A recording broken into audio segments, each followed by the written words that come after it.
recorder.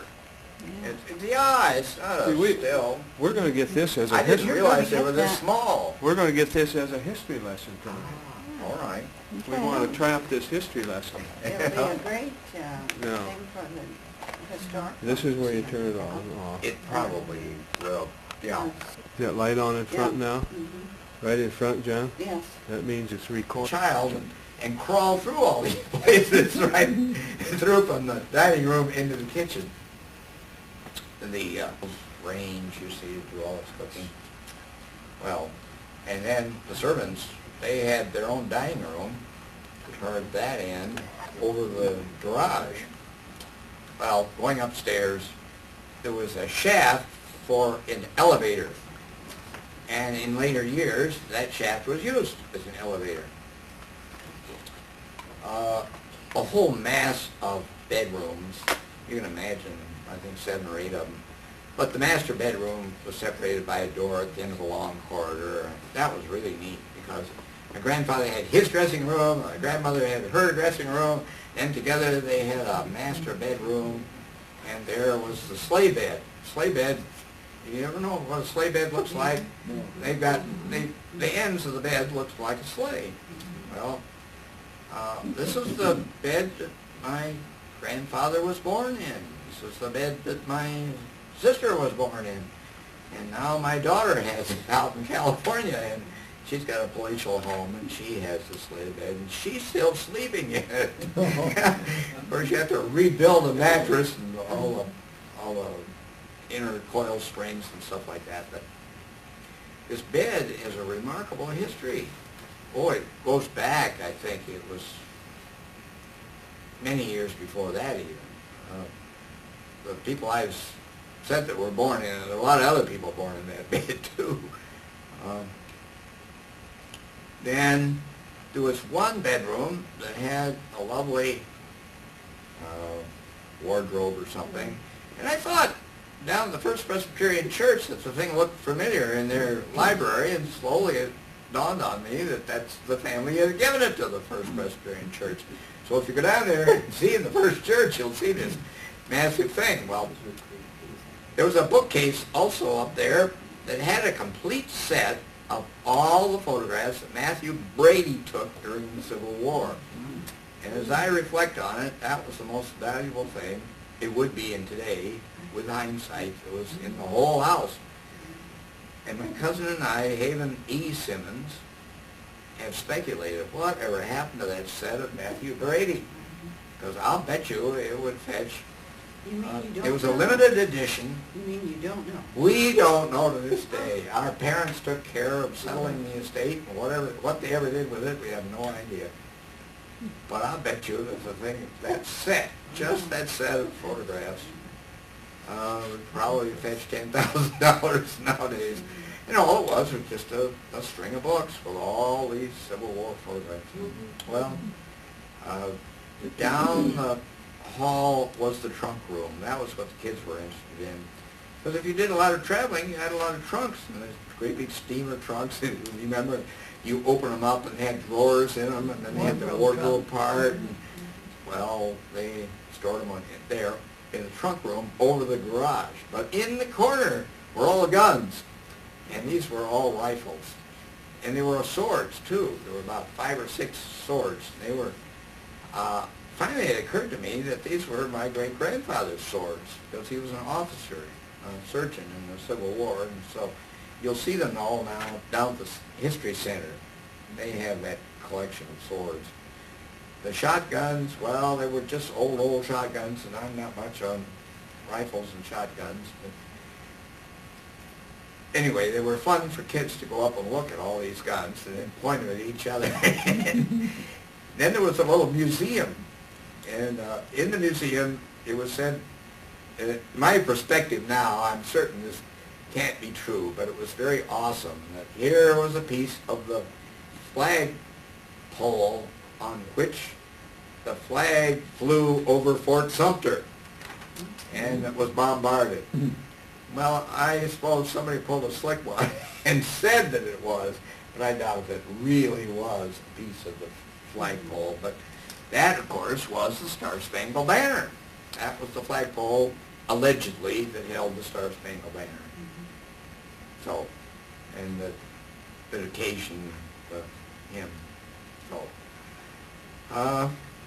only one more floor, and that was the ballroom. And it was a ballroom. It was hard maple flooring for ballroom dances. And I can remember my sisters used to have ballroom dances up there. They'd hire an orchestra and bring all their friends from high school, and they'd all go up and have ballroom dancing. Great big open area along the sides were little doors, and inside the doors, they were under the eaves, you see, the area that goes into the eaves, just storage space, but there was a box of tools in there.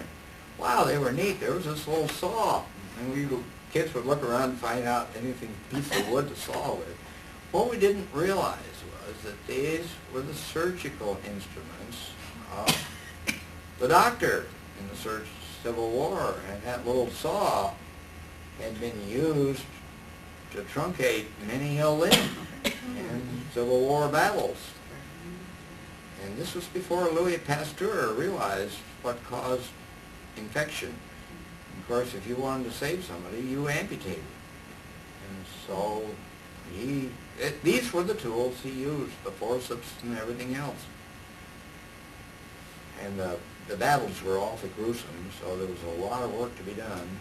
And he kept a meticulous record of all the people he operated on, so that he would have, maybe 150 amputations after a battle. And so he was using this saw hour after hour, sawing human bones. But we didn't know that. Those instruments did come back. One of my cousins, I wondered what had happened to it. He lived in Virginia, but before moving to Albuquerque to his retirement home, he was passing through Cedar Rapids, and he dropped them off. And the first I saw them for over 50 years was up in the Chathamos apartment upstairs here. Bob said, well, your cousin's passing through, and we're entertaining him, and here was the box of these surgical instruments. Well, they're technically in the custody of the Cedar Rapids Historical Committee, but the committee is only archival, and we shouldn't keep them, and we should give them to the History Center, because they're in a museum. And I'd given previously the uniforms, the Civil War uniforms, and the swords, and all the paraphernalia from John F. Ely, and they have all that in the History Center. And maybe you've seen the displays there. At one end of the fourth story was where the servants lived. That was where Bob Ray lived when he went to Cole and University of Iowa. When those quarters were no longer needed, we inherited the plumbing. And the bathtub that we use still to take a bath came from the fourth floor of this house. We thought, what's the sense of buying a bathtub when the old one will do? And it's one of those, had the claws. So all we did was painted a light color, but at the ends of the claws, paint a little red on the claws. People still notice that. Originally, we got rid of the stool just last year when I changed the whole house over to energy efficiency, so that the low flush toilets, this one I think it came from the big house, used 8 gallons of flush, and this new one now 1.6 gallons. So but the little touches of the past, you see, of what came out of this great house that could be salvaged and used in our old house. Well, the whole thing was built in about 1905, and was used right up until both the husband and wife died, and they died. Everybody said they were going to die together, and they did. How you guess that's going to happen, I'll never know, but people said that would happen. And sure enough, they died within 2 weeks of each other in their late 90s. And the funeral was conducted right in that home. It was so big that you could seat a couple hundred people. and the president of Cole College did the funeral. That was Harry Morehouse Gage at the time.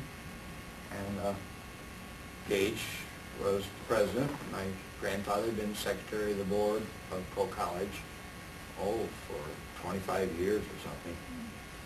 And we still have the vases that held the flowers for commencement.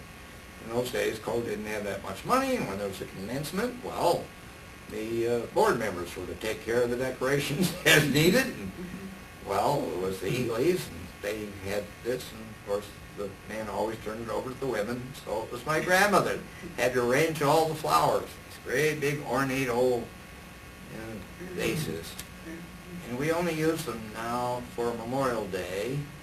And since the family has this large mausoleum in the cemetery, I just keep them in the mausoleum and bring the flowers and put some water in and use them at the mausoleum and leave it there rather than carrying it back and forth. That's the house. The grounds around it were a lot of fun, and they were more interesting than the house. The largest tree in Cedar Rapids was said to be the huge elm that used to stand all by itself and with a lot of room around it because nothing would grow under this huge, huge tree. And it's under what is now part of the garage here. And that tree was supposed to be kept, but I don't think it fitted the plan, and it would have made the garage much smaller if they had kept the tree. Anyway, when it came time, the tree was taken down. And it probably would have died from the Dutch elm disease later. That was quite a house, because my grandfather, with a sense of mischief, said, "Oh, you're going to have a wonderful tree house there." So he hired carpenters, and they built this platform 20 feet up. Had to have an extension ladder to get up. A single ladder wouldn't reach, but you had to get up there with an extension ladder. And so you could have about 7 or 8 people sleeping on this platform way up high, and we'd have slumber parties up on this platform. Underneath was a nice little summer house thing, with 3 sides with lattice work. And then there was the trapeze. And Isaac Smith, who was then the president of the Iowa Railway and Light Company, the light company here, had some property out on Cottage Grove Avenue, roughly where Washington High School is now.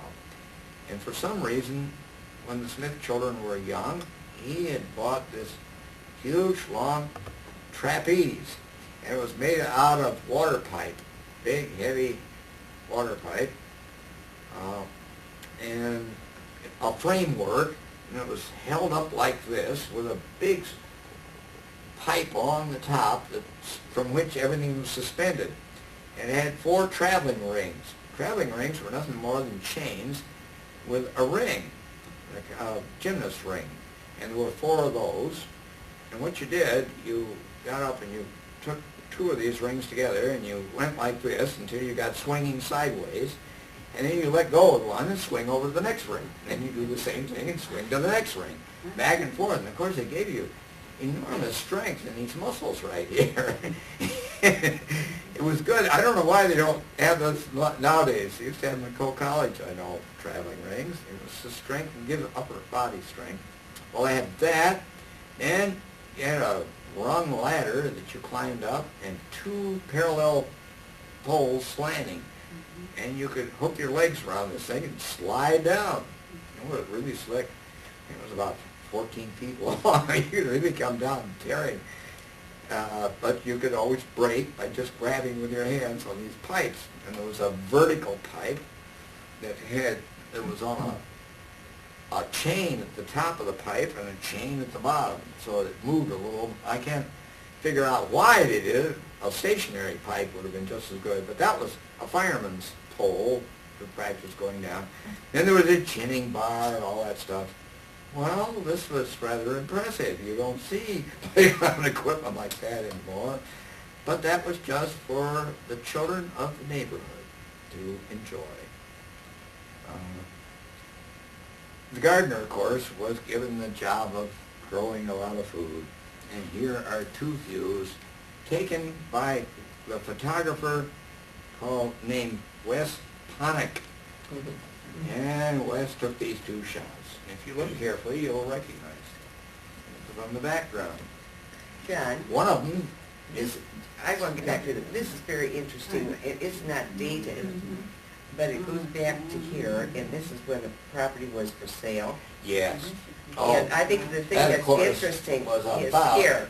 I didn't tell you about the subsequent history, how after the death Yes. of the grandparents in Yes. 1950, around there, then what happened?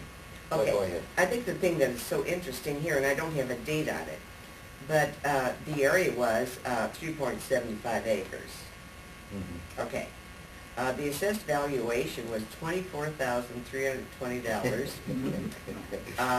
1949 taxes were $1,393, and the price was $75,000. Well, I think the thing that is interesting in retrospect is every one of our condos, each unit now on this building, are worth in excess of $75,000, and our taxes on each condo are more than $1,393. I think that's quite interesting. Well, it is. Isn't it, though? Yeah, and thank you for, I should bring this up to date. Now, what happened in 1950? Well, here was the house at long last empty. And so the next generation down inherited. And that was my father and his two sisters. And one sister was Mrs. Haven Simmons, whose home is on 22nd Street. I don't know who lives there now. It's a nice big house, quite impressive. And the other sister, the one still living, lives in Massachusetts, in the Boston area. Well, they tried to sell it, and they went to hedges, and that's what was drawn up. The perspective, yes. And nobody wanted to buy it. And finally, somebody did want to buy it. And that was Scotty McIntyre's father, who was also Right. Scott McIntyre. And he had this dream of making it the home office of the United Fire and Casualty Company. And so they bought it. But they couldn't And get rezoned. They didn't, well, maybe you're right. Yeah, I don't know. remember that. Anyway, nothing much happened, except that they moved in some of their younger employees who were bachelors. Those bachelors had a wonderful time in that house. Well, I You want could to tell you by the that beer Millie- bottles. Millie and I know, I go back to that time because in order for an employee to work for United Fire and Casualty Company in the insurance business, they had to get their CPCU designation. And so this is when you owned the building, but you couldn't get it rezoned. And at that time, I was the only female in commercial insurance in the state of Iowa. I came out here with all of these young men, I was quite young then, from United Fire and Casualty. We plugged in a coffee pot and popcorn popper, and we came out here and crammed, 7 of us, for our CPCU exams. So, yes, I kind of grew up in this building. Well, I remember Remember Scott that, going Millie? around to all the neighbors to get permission, Oh, that they're okay, that he could build. They wouldn't rezone it. They rezoned it, but they never got it rezoned. That's right. oh. That was a But problem. he never came to me, and I lived here. I don't know. Oh, they went through blocks around. yeah. They could not get it rezoned for an office building. Oh. Well, My then husband. somewhere along the line, though, the way I heard the story, they hired an efficiency expert to come in and make recommendations for United Fire and Casualty. And the efficiency expert had only one recommendation: get rid of the Ely property. That's right. Yeah. So they They did, had a and fire. it didn't do very badly. I understand the thing was sold originally by the family to United Fire and Casualty for $38,000, but it was subsequently resold for $200,000. And that was kind of interesting, who it was that bought it, because I was in the legislature, and gee, Ed Boss, And Boss and John Oh, Bradley. yes. From the one. From the Right. one. yeah, invited me to dinner. And suddenly They owned the Commonwealth. Oh. And then they moved up here. That's right. Yeah, and right away I thought, oh, it's Ed Boss has staked his son-in-law to this property, and I'll bet you he's angling to buy my place. Well, that wasn't it at all. Ed at that time owned 22 hotels, and all he wanted to do was say, please don't put an Iowa minimum wage law into effect because it will raise Cain with my hotel business. That's right. And that's all he wanted. Did you ever know his daughter, Betty Boss? No, I didn't know anybody but Ed. Mm-hmm. And when he asked me, he owned the Savory Hotel. Right. And I remember he was having He owned dinner the there. Commonwealth here, too. Yeah. Did he? I didn't realize that. But anyway, we were having dinner, and he said, what do you want for dessert?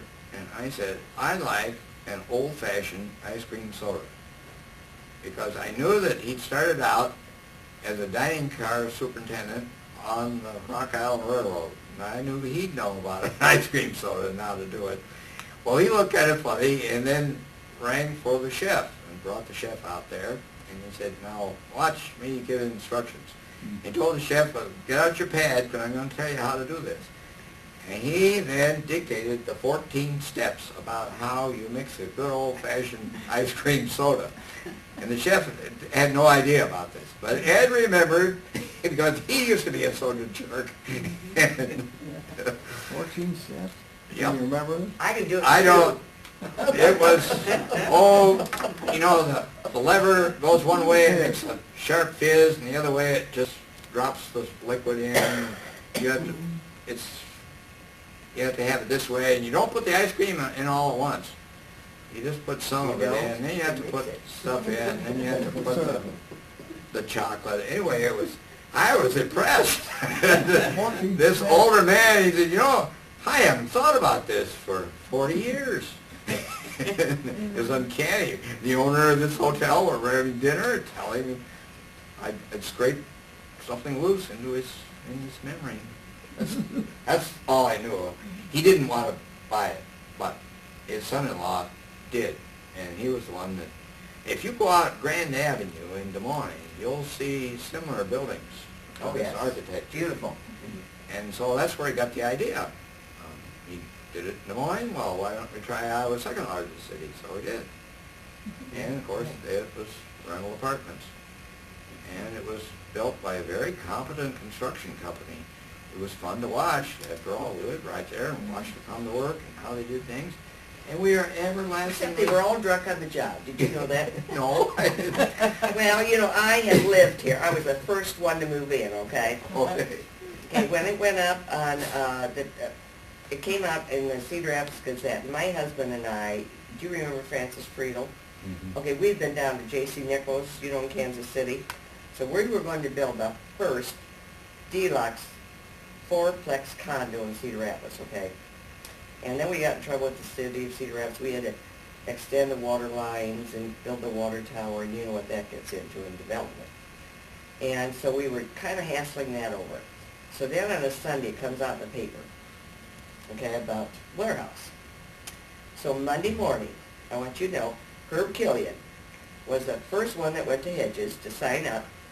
He signed for a penthouse. Oh. My husband and I were second.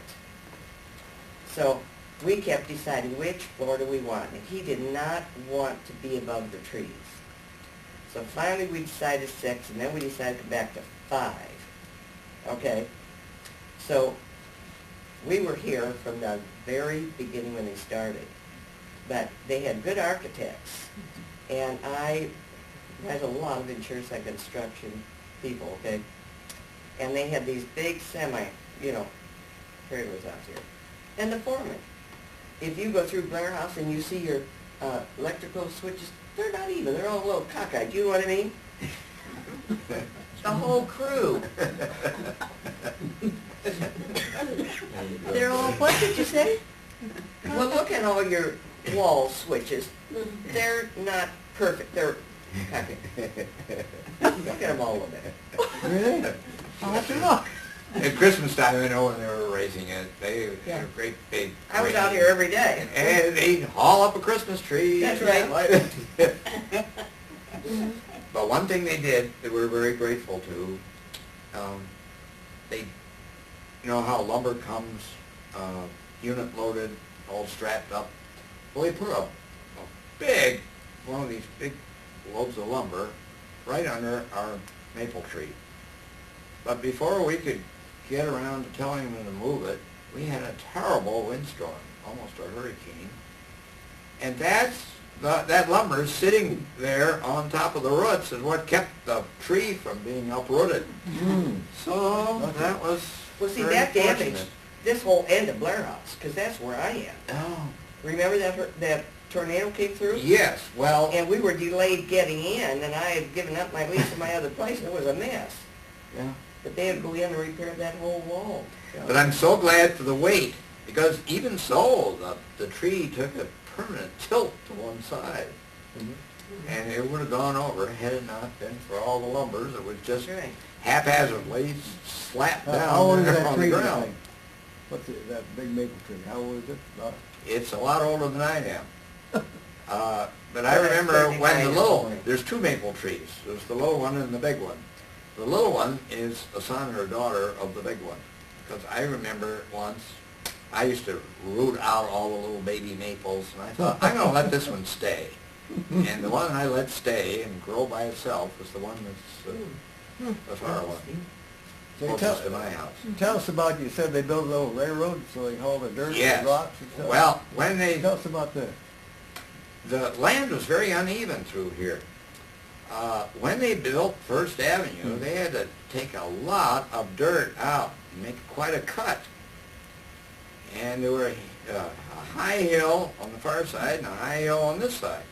Well, you couldn't build a house on top of this thing, so you had to shave off the top of the hill. And because there was a lot of a deep ravine between 21st Street and 22nd Street, they thought, well, we'll just move the dirt from here down to there, which they did.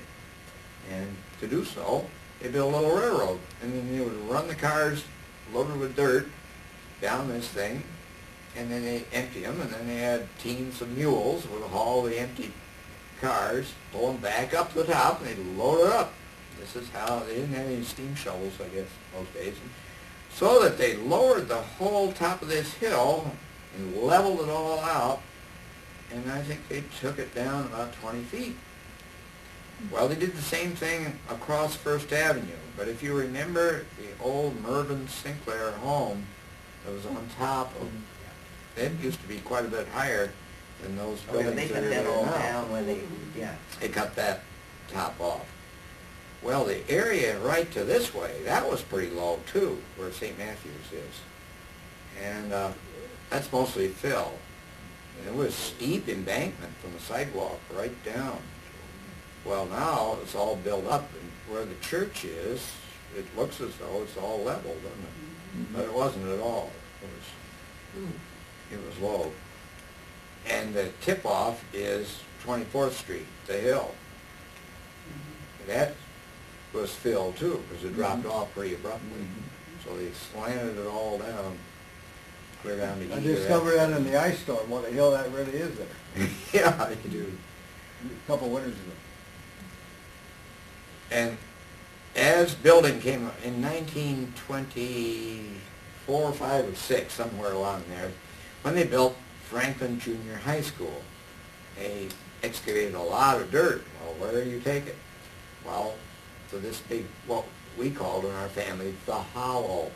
And the hollow is right there along 22nd Street. Used to have a sharp drop right beyond the pavement where the houses are. And that was all filled in a little gradually where St. Mark's Church is now.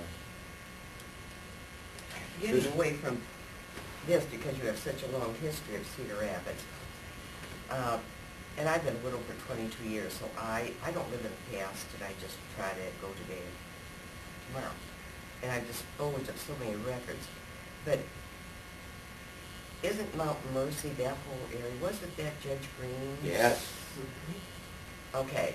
And he named Because when it. I was going through some, and I know that we bought some of Judge Green's properties, because we owned, you know, down on First Avenue, 10 and down 7, 8.